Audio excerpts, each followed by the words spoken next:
அன்பிற்குரிய மாணவர்களே, இந்த கேள்விக்கான விடையை பார்ப்போம்.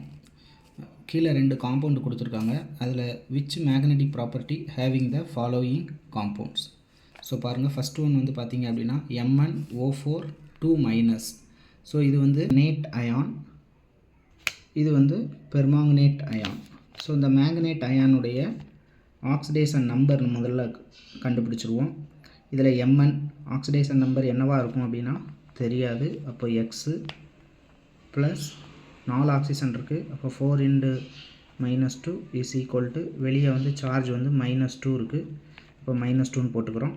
அப்போ X minus 8 equal to -2, X is equal to -2 + 8, அப்போ +6ன்னு வரும். அப்போ இந்த இடத்துல MnO4 2-ல் மேக்னீஸோட ஆக்சிடேஷன் நம்பர் வந்து பார்த்திங்கன்னா +6. சிமிலர்லி அதே மாதிரி இதுக்கு நீங்கள் செக் பண்ணிங்க அப்படின்னா Mnக்கான ஆக்சிடேஷன் நம்பர் இங்கே 4 ஆக்சிஜன் இருக்கிறதுனால 4 × 2 8.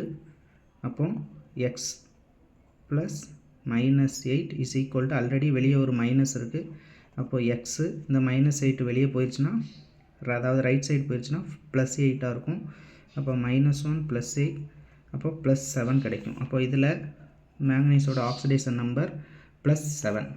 இப்போ இது என்ன கேரக்டர், டயாவா அல்லது பேராமேக்னெட்டிக்கா அப்படின்றத ரொம்ப ஈஸியாக கண்டுபிடிக்கலாம். பாருங்கள், Mn இதனுடைய atomic number 25, electronic configuration argon 3d5 4s2. இப்போ இது Mnக்கு, ஆனால் இப்போ நம்ம கண்டுபிடிக்க வேண்டியது Mn + 6க்கு. அப்போ Mn + 6 அப்படின்னா அங்கே நம்பர் ஆஃப் எலக்ட்ரான் வந்து 6 ரிமூவ் ஆகிருக்கும். அப்போ எங்கேருந்து ரிமூவ் ஆகிருக்கும் அப்படின்னு பார்த்தீங்கன்னா, இந்த எஸ்லேருந்து 2 எலக்ட்ரானும் டியிலேருந்து 4 எலக்ட்ரானும் ரிமூவ் ஆகும்.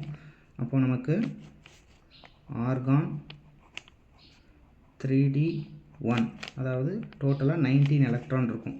இப்போ பார்த்தீங்கன்னா டியில் வந்து உங்களுக்கு மொத்தத்திலேயே எத்தனை எலக்ட்ரான் தான் இருக்குது அப்படின்னா ஒரே ஒரு எலக்ட்ரான் தான் இருக்குது.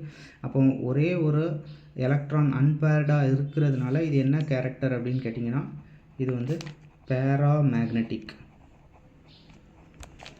அதே மாதிரி இங்கே பார்த்தீங்க அப்படின்னா இங்கே வந்து Mn + 7. அப்போ ஆல்ரெடி +6ல் 3Dயில் ஒரு எலக்ட்ரான் தான் நமக்கு இருக்குது.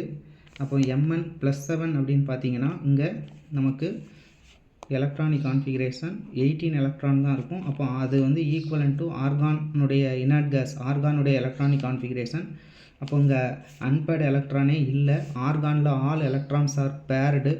ஸோ தட் இந்த காம்பவுண்ட் வந்து நமக்கு டயாமேக்னெட்டிக். ஸோ அவ்வளோதான் இதுக்கான ஆன்சர். தேங்க்யூ.